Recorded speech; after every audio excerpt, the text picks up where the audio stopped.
Assalamualaikum warahmatullahi wabarakatuh. Di video kali ini saya akan menjawab soal ujian tengah semester Bahasa Indonesia. Soal yang pertama, jelaskan berdasarkan temuan mahasiswa di lapangan, faktor-faktor apa saja yang menyebabkan terjadinya kesalahan penulisan ejaan. Berikan contoh kesalahan ejaan yang sering muncul. Faktor-faktor penyebab kesalahan tersebut antara lain interferensi bahasa ibu, penguasaan kosakata yang kurangnya minat baca siswa, dan kesalahan siswa dalam menggunakan bahasa Indonesia yang baik dan benar. Contoh 1. Penulisan di dipisah atau digabung. Penggunaan di sebagai kata depan, penulisannya dipisah. Contoh, saya tinggal di Jakarta. Penggunaan di sebagai afiks atau imbuhan, penulisannya digabung. Contoh, buku itu dibeli dari toko buku Gramedia. 2. Penggunaan kata di mana bukan sebagai kata tanya. Contoh, rasanya seperti kembali pada masa lalu, di mana aku masih berusia 9 tahun. Penggunaan kata di mana dalam kalimat tersebut tidak tepat. Penggunaan kata di mana dalam kalimat tersebut dapat diganti dengan kata saat atau ketika. 3. Penggunaan huruf kapital dalam penulisan judul. Tidak semua kata harus dituliskan dengan huruf awal kapital. Beberapa kata harus dituliskan dengan huruf awal kecil. Kata-kata tersebut adalah kata hubung seperti di, ke, dari, pada, dengan, dan, dalam, atau, terhadap, dan lain sebagainya. Contoh, Presiden Jokowi belusukan ke Pasar Klewer Solo. Soal yang kedua, bagaimana langkah membedakan kutipan langsung dan kutipan tidak langsung dalam proses pengutipan? Jelaskan dan berikan contohnya. Perbedaan kutipan langsung dan tidak langsung. Ada sejumlah perbedaan antara kutipan langsung dan kutipan tidak langsung.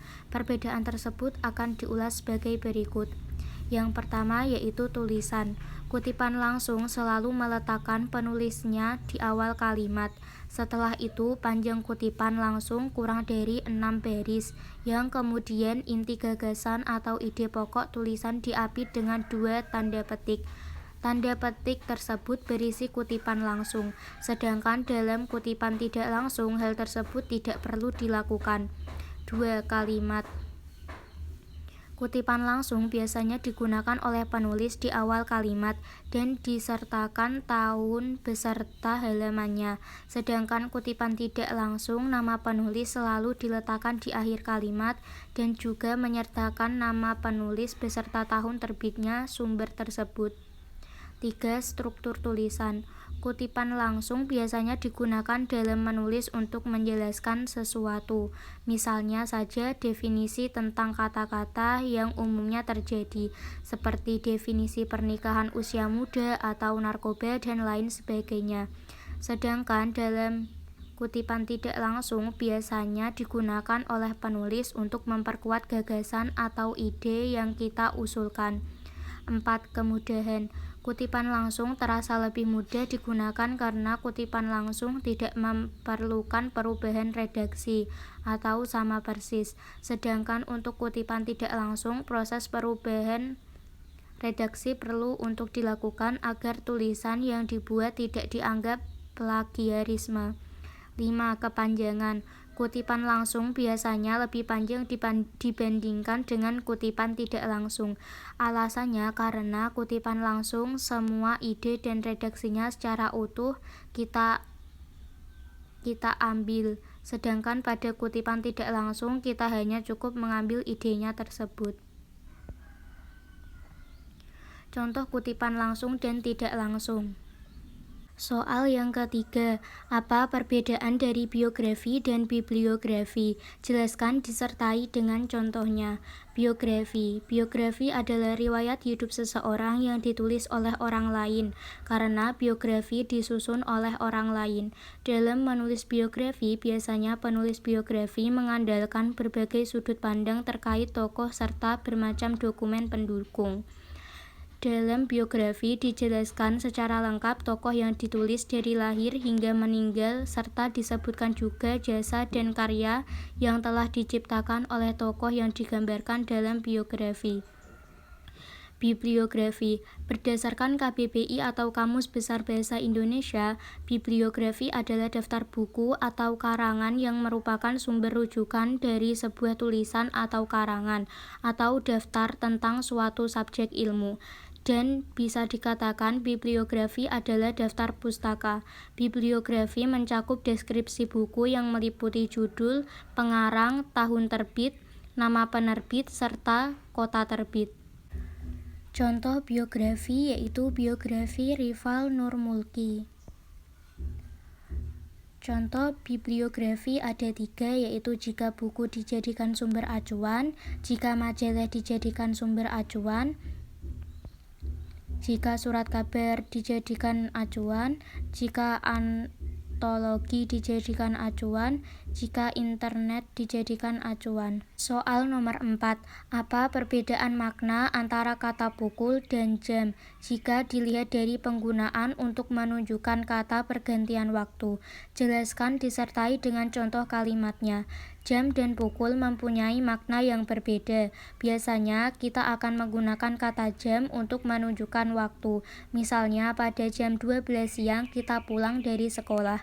Sedangkan kata pukul jarang digunakan sehari-hari dan kebanyakan digunakan untuk hal yang lebih formal, seperti di undangan maupun acara televisi. Kata jam menunjukkan masa atau jangka waktu, yang sering juga kita sebut sebagai durasi. Sedangkan penggunaan kata pukul adalah untuk menunjukkan saat atau waktu, di mana peristiwa akan terjadi. Contoh menggunakan kata pukul yang tepat dan sesuai maknanya seperti jam belajar di sekolah akan dimulai pukul 7.00. Contoh penggunaan kata jam yang tepat seperti setiap hari Minggu saya berolahraga selama 1 jam dengan bersepeda di taman. Nomor 5. Bahasa berdasarkan hakikatnya merupakan sistem bunyi bermakna. Jelaskan pernyataan tersebut dan apa kaitannya antara sistem bunyi bermakna dengan pengguna bahasa. Secara umum dapat disimpulkan bahwa bahasa adalah sistem lambang bunyi bersifat arbitrer yang bermakna dan digunakan sebagai alat komunikasi oleh anggota masyarakat pemakai bahasa. Bahasa dinyatakan sebagai sistem lambang bunyi, yakni bahasa itu merupakan susunan kumpulan dari lambang-lambang bunyi seperti A, B, C, D, E, F, dan seterusnya.